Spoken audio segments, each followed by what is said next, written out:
ये वीडियो देखिए, ये वीडियो है बिहार के वैशाली का, बिहार के मुजफ्फरपुर का, जहां रामनवमी के दिन मस्जिदों पर जाके भगवा झंडा लहराया गया। लेकिन ये कोई एक वीडियो नहीं है।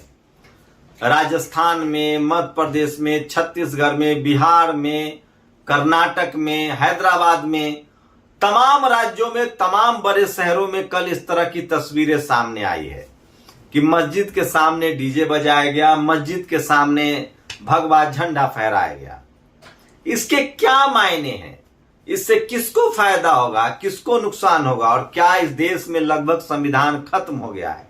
नमस्कार, मैं शंभू कुमार सिंह और आप देख रहे हैं नेशनल दस्तक।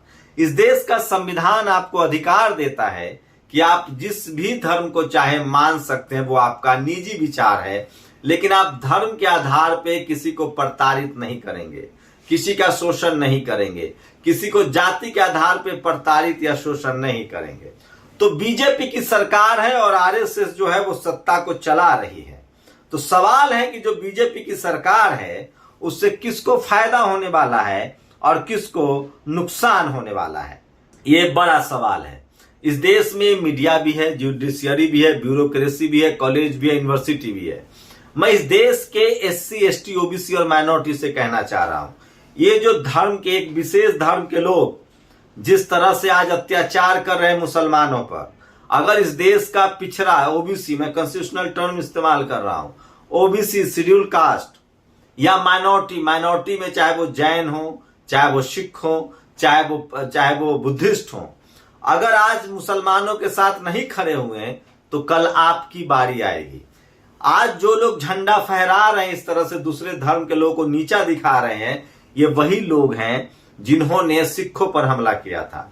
ये वही लोग हैं जो शेड्यूल कास्ट के घोड़ी चढ़ने से रोकते हैं।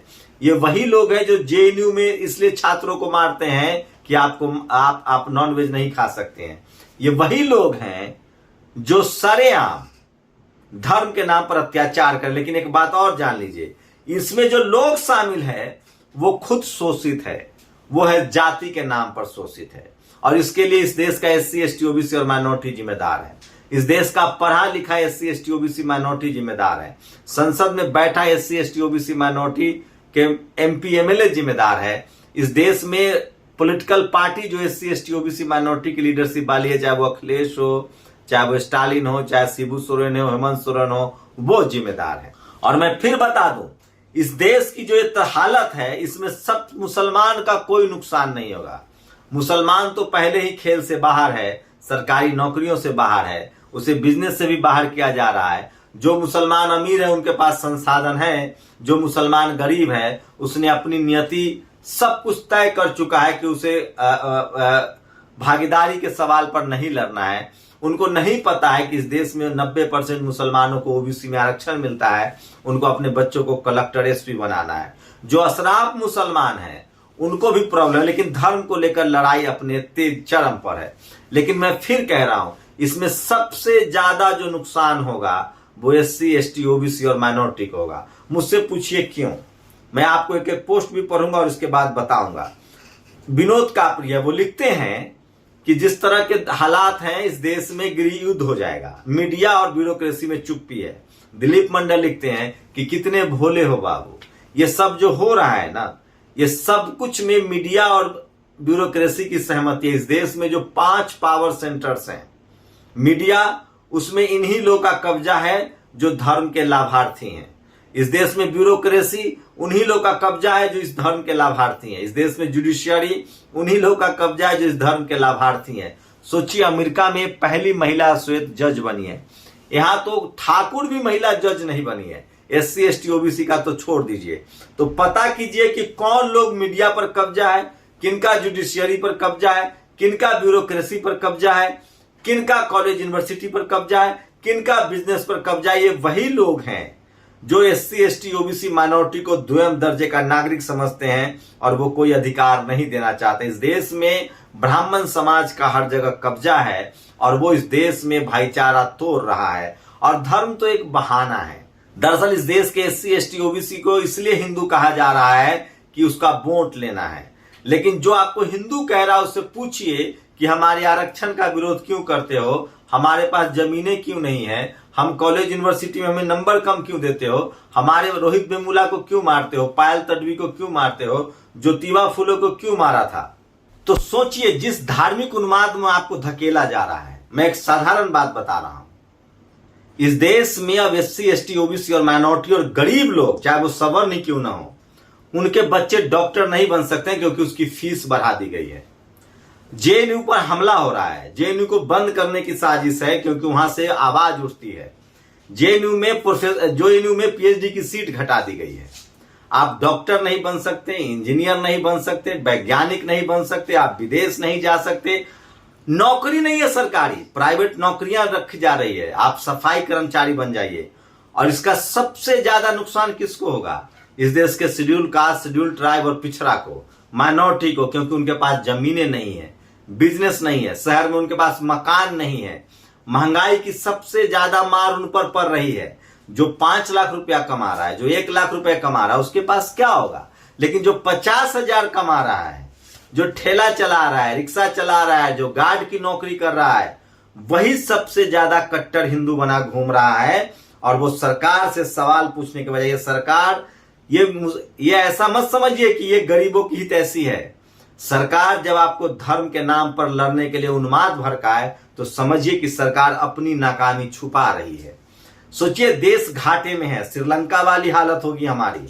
GDP गिरता जा रहा है, महंगाई चरम पर है, पेट्रोल के दाम बढ़ रहे हैं, कोई कल कारखाना नहीं लग रहा है, खेती की हालत खराब हो रही है, महंगाई आपकी कमर तोड़ रही है, लेकिन आपको धर्म के नाम पर उन्माद फैलाया जा रहा है। और इसमें सबसे बड़े दोषी हैं इस देश का मिडिल क्लास, इस देश का upper middle class, lower middle class, SC ST OBC minority के पढ़े लिखे नेता, पढ़े लिखे लोग, ब्यूरोक्रेट्स, ये सब लोग एक चुप्पी है और इस देश को गृह युद्ध में धकेला जा रहा है।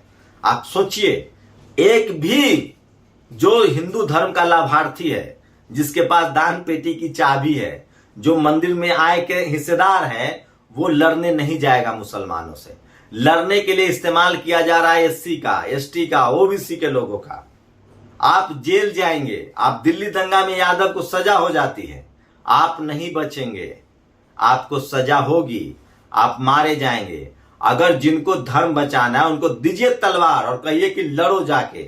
और जो मुस्लिम कम्युनिटी के लोग हैं उनको भी धर्म बचाना है तो लड़िए। मैं फिर कह रहा हूं, इस देश में संविधान को मानना पड़ेगा, मुसलमानों को समझना पड़ेगा कि बहुत ही साजिश के तहत संविधान को खत्म करने की प्लानिंग है। लेकिन मुसलमानों से ज्यादा SC ST OBC को समझना पड़ेगा कि जो लोग धर्म के नाम पर आपको बहका रहे हैं, मुसलमान आपके दुश्मन नहीं है, कोई भी धर्म किसी धर्म का दुश्मन नहीं है। ये सरकार आपको एक हथियार, टूल के तरह इस्तेमाल कर रही है। आपको स्कूल नहीं दे रही है, भगवा झंडा पकड़ा रही है।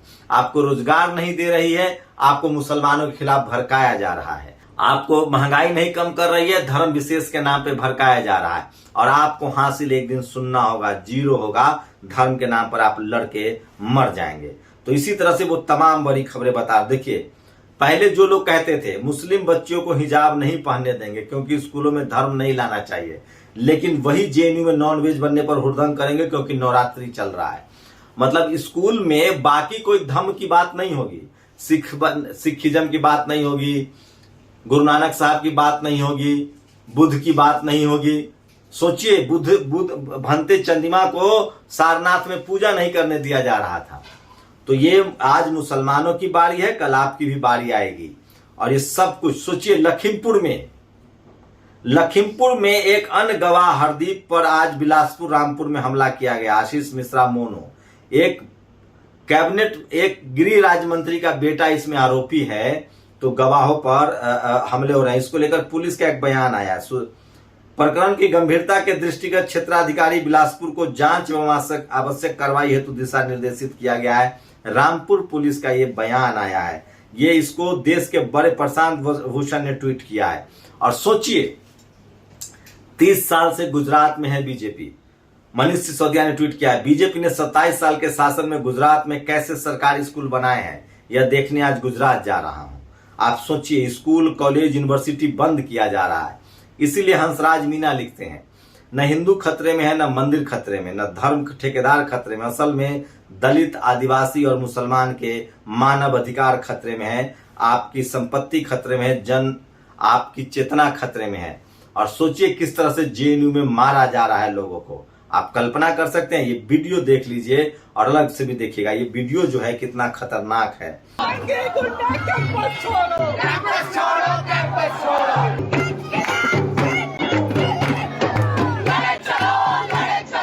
और इसलिए मैं बार बार कह रहा हूं, ये देखिए, जो भगवा पहनते हैं कब आतंकी बन जाओ, ऐसा जो भगवा पहनते हैं अब आतंकी बन जाओ, ऐसा कहने वाले पुलकित महाराज के खिलाफ यूपी के गाजियाबाद में केस दर्ज किया गया है। ये वो साहब हैं जो दंगा भड़का रहे थे।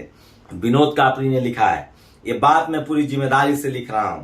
नरेंद्र मोदी हिंसा और नफरत को अपने मौन समर्थन से इस देश को गृहयुद्ध की तरफ धकेल रहे हैं और जब ये होगा हालात सबके लिए भयावह होंगे, सबके लिए।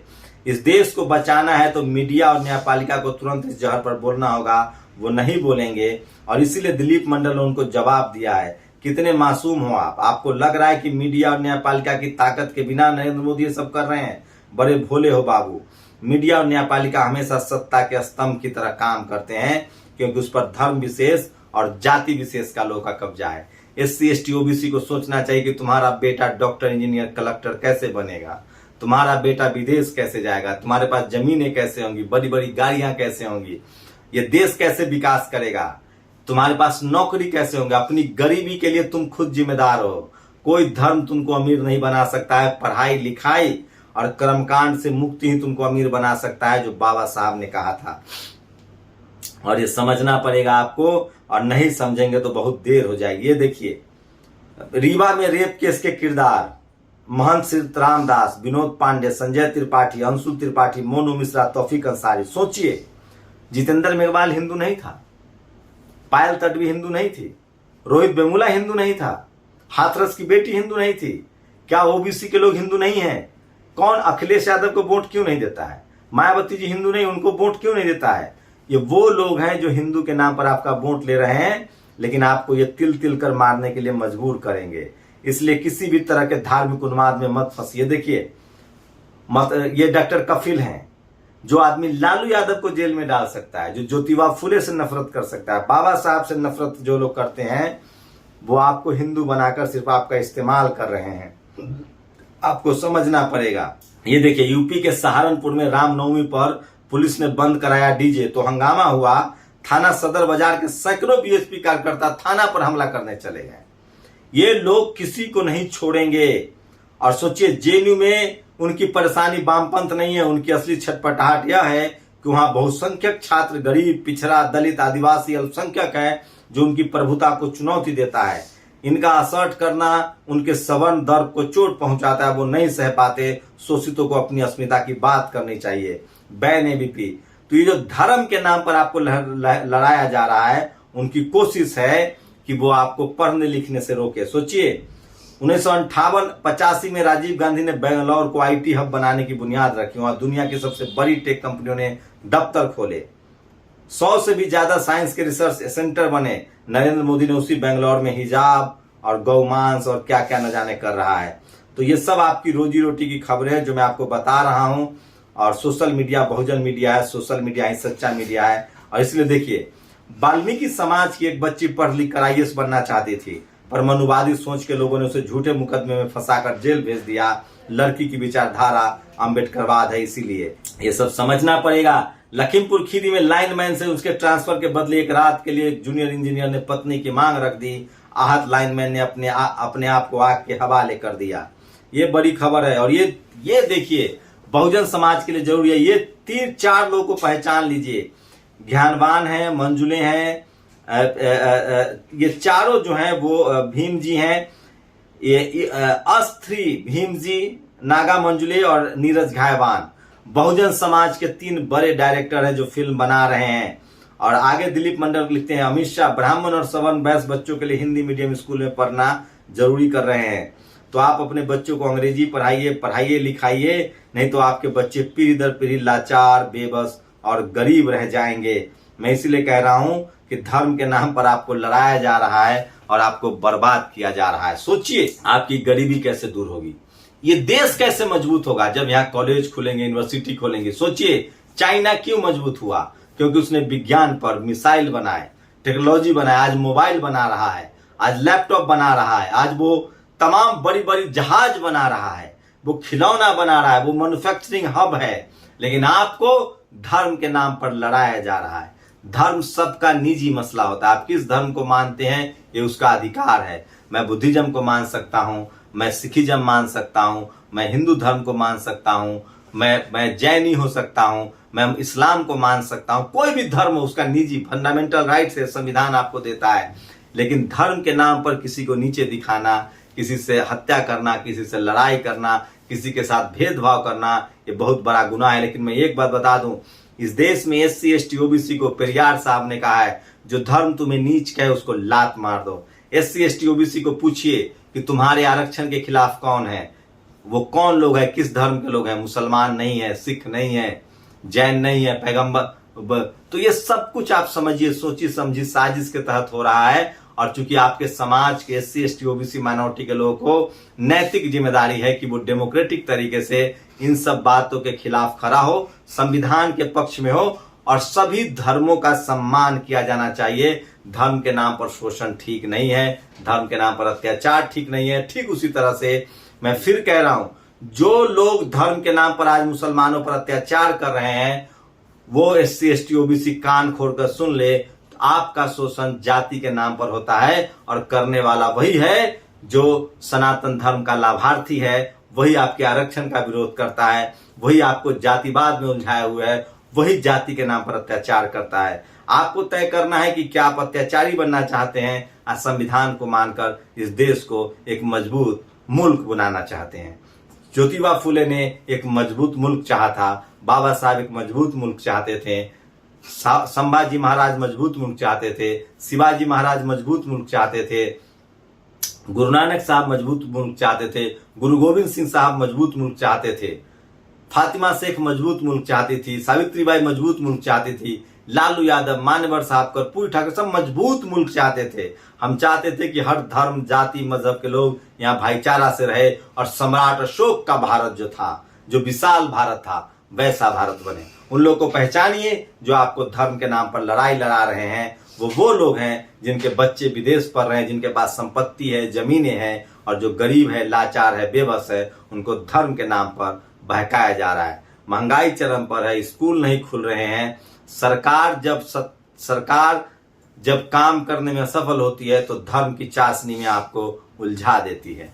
आपकी क्या प्रतिक्रिया, अपनी प्रतिक्रिया जरूर दीजिए। मैं SC ST OBC माइनॉरिटी से रिक्वेस्ट करता हूं कि आप किसी भी तरह के असंवैधानिक, धार्मिक उन्माद और किसी भी तरह से धार्मिक, जातीय या लैंगिक हिंसा में बिल्कुल शामिल न हो। आप लोग अपनी प्रतिक्रिया जरूर दीजिए। शुक्रिया। नेशनल दस्तक की आपसे गुजारिश है कि अगर इसको बचाना चाहते हैं तो नेशनल दस्तक को सब्सक्राइब करने के लिए रेड कलर के सब्सक्राइब बटन को दबाएं, फिर बेल आइकन की घंटी दबाएं। नेशनल दस्तक को बचाने के लिए बहुत जरूरी है कि हर खबर को शेयर करें, लाइक करें, कमेंट जरूर करें।